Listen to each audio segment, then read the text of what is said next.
Yo, what it do, wealth champions? What do you do when life knocks you down?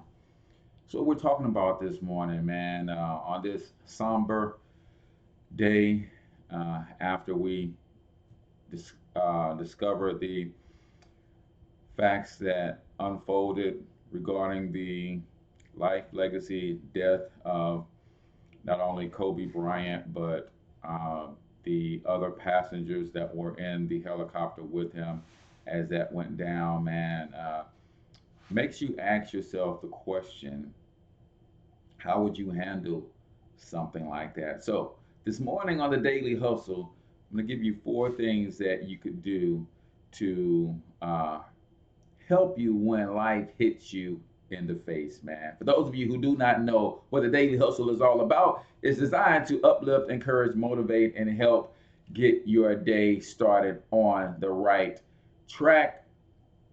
I'm your host, Cortez Hustle, aka the one and only financial health mentor, everybody's favorite fatherpreneur. And you know, this tragedy just kind of, I think, wakes people up when things like this happen. It kind of makes you really start to think about your priorities, the things that are important to you in life, and how you're going to handle certain situations. And there's a famous motivational quote or video that has Sylvester Stallone saying, "Nobody or nothing hits hard or harder than life." And he asks the question, what are you going to do when life hits you that hard, right? Do you give up or do you press on, right? And I'm looking at this situation and I'm thinking, first and foremost, my heart goes out to all of the families that lost loved ones in this crash. And it's tough dealing with the loss of a loved one. But then when you think about losing multiple loved ones at the same time, I mean, your heart has to go out.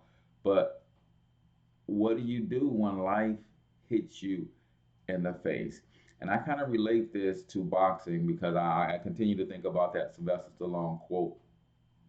What do you do when life hits you in the face, right? Number one, I think when you go back to boxing and you've seen fighters who have been knocked down in a fight, uh, and somehow they come out victorious, right? Somehow they come out with the win. Well, how do they do that? What are some of the things that happen to them when clearly they've been knocked off their feet? They've been dazed, they've been hit hard, they've been rocked, they've been shaken up. I think one of the things that you have to consider doing when life hits you this hard is you have to take the 8 count, man. I've seen fighters who go down and they try to pop up really fast and only to continue to stumble and really it just didn't turn out well for them. Now, sometimes you get hit so hard that you can't get up at all, but those who have picked themselves up off the canvas and continue to battle and fight and even win in a lot of cases, they took the 8 count, right? They realized they got rocked. They got caught with a good, clean shot. And they allowed the referee to count 8. Some of them actually take a knee, right? Find themselves on the canvas. They get themselves up to one knee. And they are professional enough and they are skilled enough and trained enough to know that, okay, this is my 8 seconds to take a deep breath. This is my 8 seconds to allow what just happened to me to soak in. This is my 8 seconds to devise a game plan around how I'm going to move forward from this place. So when life hits you in the face, when life knocks you down, it's okay to take the 8 count, right? I can't remember who sings this song, but there's a line that really jumped out at me. The first time I've ever heard the song, the line jumped out and it said, "It's okay not to be okay." And I think we have to remember that for people who are going through tragic situations in their life. Uh, and if you happen to get hit by life, it's okay to take the 8 count. It's okay to feel the hurt. And in these situations, I kind of never know what to say to someone who is going through this. And believe it or not, man, one of the last things that a person wants to hear in this moment is it's going to be okay. In '96, I lost my brother to gun violence. Somebody shot him down and killed him. And we didn't want to hear that it's going to be okay, even though um, we knew life had to go on. It's just one of those things, man, when you're down and out. So, number one thing that you can do when life hits you really hard, it's okay to take a knee and take the 8 count. Number two, uh, you got to avoid further damage, right? Going back to a fighter who has been rocked, what is their ultimate goal? They take the 8 count, they pick themselves back up off the canvas. They know that they may not be fully coherent, they may not have all of their bearings about them, so they know that they have to avoid further damage, right? And so what do? You know, and fighting terms, they get on that bicycle, right? They start moving their feet. They start, and other, for lack of a better term, they start running and avoiding the competition, right? Well, you, my friend, if you get hit by life in this way, you might want to try to mitigate or avoid further damage. And what do I mean by that? Sometimes there are certain places you can't go when you are in this state because it's going to add to the hurt, the pain. It's going to cause further damage. Sometimes there are people that you can't be around during times like this because they're going to add to the hurt. They're going to add to the pain. They're going to cause further damage. Sometimes you just have to hold on for dear life. You ever seen someone get hit really hard in a fight and immediately they have to grab and clench the other guy and hold that person's arms down and like, hey, you know, as much as possible. Sometimes you have to do that when life hits you. You got to grab a hold of life and hold life's arms down so it doesn't hit you anymore until you can gather yourself, regain your composure, regain your bearings, right? So, number one, it's okay to take the 8 count. Number two, do what you can to avoid further damage. Number three, get back to your corner. You guys hear me talk on the Daily Hustle a lot about making sure that you surround yourself with the right people.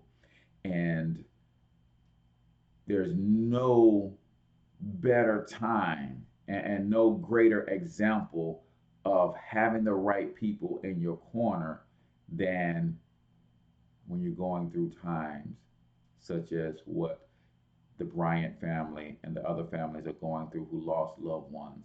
You got to have the right people in your corner during times like this.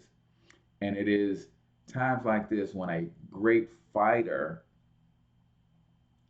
the corner man, the cut men, the coaches and the trainers, they don't earn their money when the fighter is coasting to victory.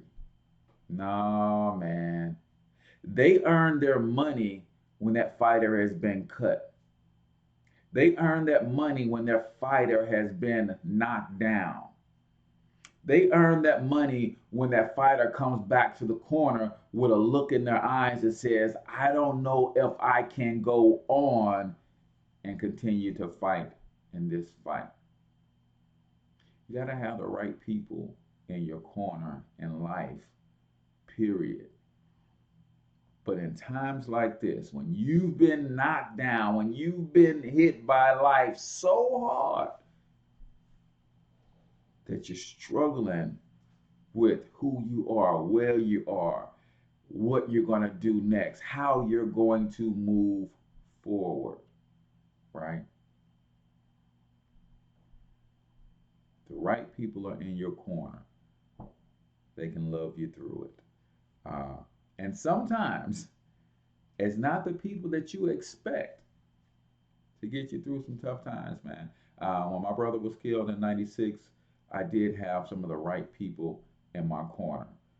My family members, my sisters, my brothers, my mother. Uh, we had the right people. But there was one young lady that I did not expect to be in my corner during this time. And you know what? She is now my wife today of 20 years. It's funny how life happens, right?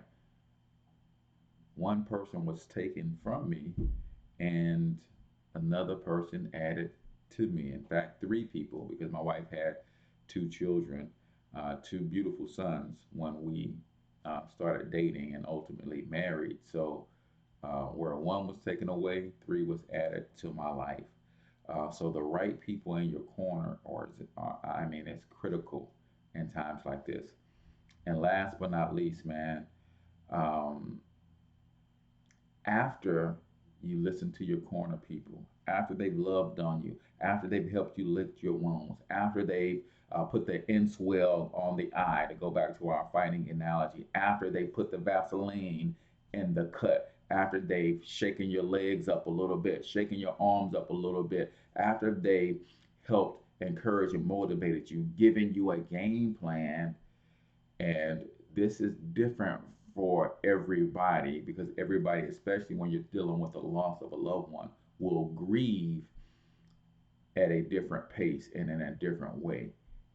But number four, at some point, you got to come back out of that corner fighting.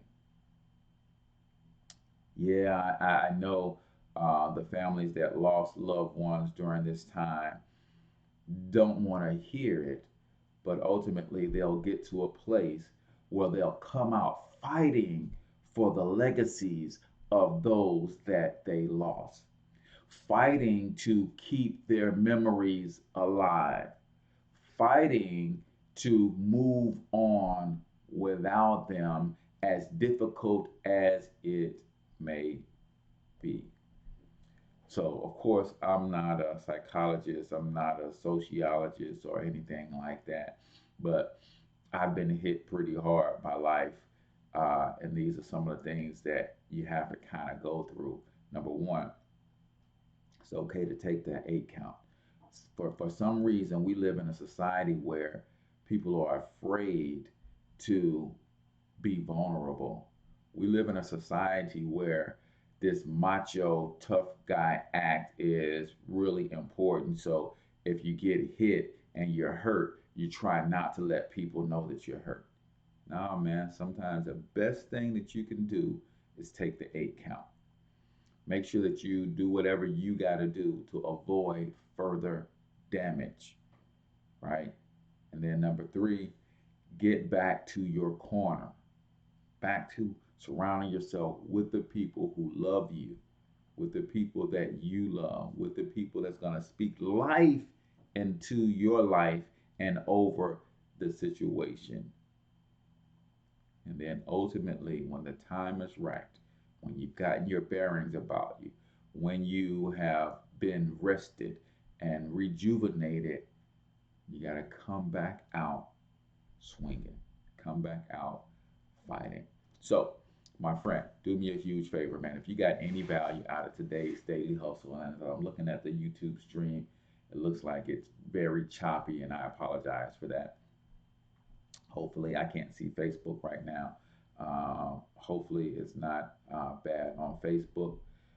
If so, again, I apologize for the choppiness of the stream. Hopefully, the message came through. But at the end of the day, man, if you got any value, go ahead and hit the share button and share this with a friend who might be going through some tough things in life right now. And you never know, man. Like the page, subscribe, all of that good stuff, man.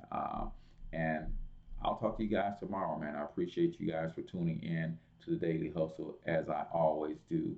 Until I talk to you next.